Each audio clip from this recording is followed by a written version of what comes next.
How's it going, guys? Today I'm going to show you exactly what it's like to drive the new BMW M340i. This is the top of the line 3 Series, save for the BMW M3.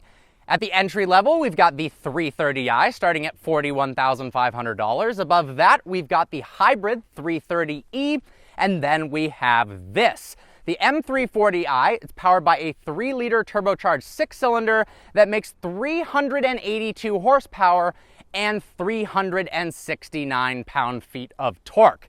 It's mated to a ZF 8-speed automatic transmission, and it's capable of sprinting from 0 to 60 miles an hour in just 4.1 seconds. Pretty impressive for a 3 Series that's not an M3. Go ahead and put my seatbelt on.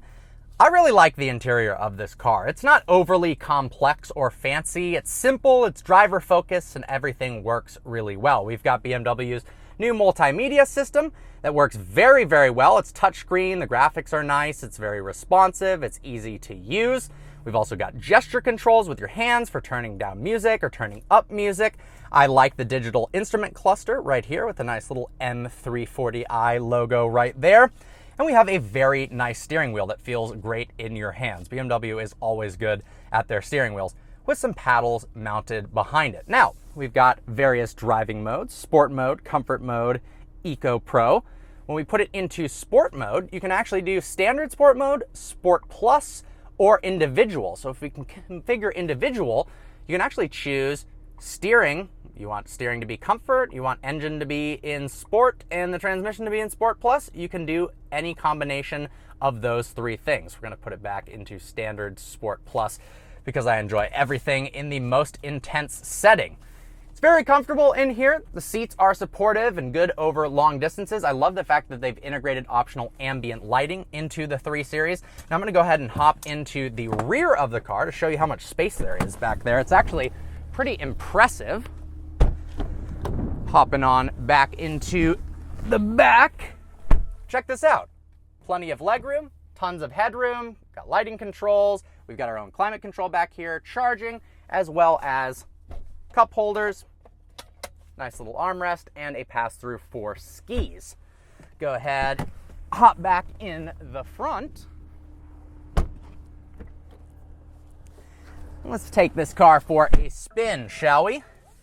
One thing I do like is they don't have a soft limiter, so if you wanted to rev your car, you can. It actually sounds pretty decent from the outside with some pops and burbles. But you can rev it all the way to redline in park, which a lot of modern cars are limiting that, and I'm not the biggest fan. So we're gonna go ahead, put it into manual mode with the paddles. Go ahead and take off. Now at the top, we will do a launch control. I'll show you how to do that. This car is pretty quick. All right, let's turn traction off, and off we go.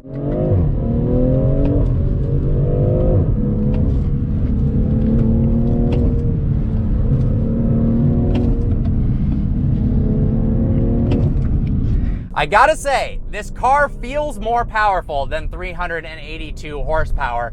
It really does thrust you forward with a good amount of force, and that torque feels available instantly. There really isn't much turbo lag at all. The engine sounds good.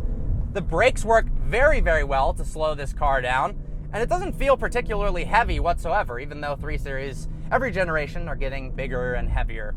Now, this car comes optional with xDrive all-wheel drive, which this variant has, helping it launch more efficiently, giving it more traction around corners, as well as being able to drive it in inclement weather. This car has optional 19-inch wheels with Michelin Pilot Sport 4S tires that are phenomenal.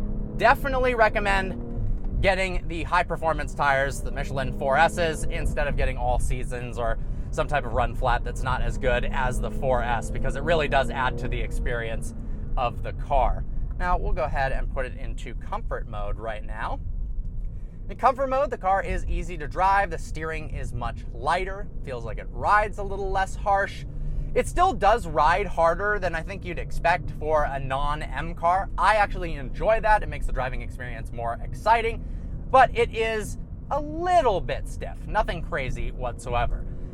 Visibility is fantastic. Very, very easy car to drive. We've got a large sunroof right there.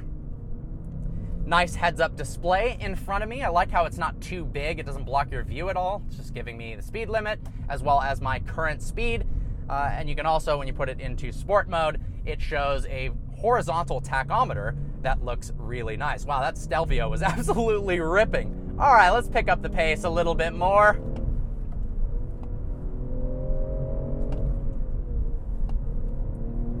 The transmission responds really well. For an automatic, ZF knows what they're doing. Sure, it's not quite as crisp as the old DCT, but of course, they're not going to put a DCT transmission in an M340i, but you really don't need it.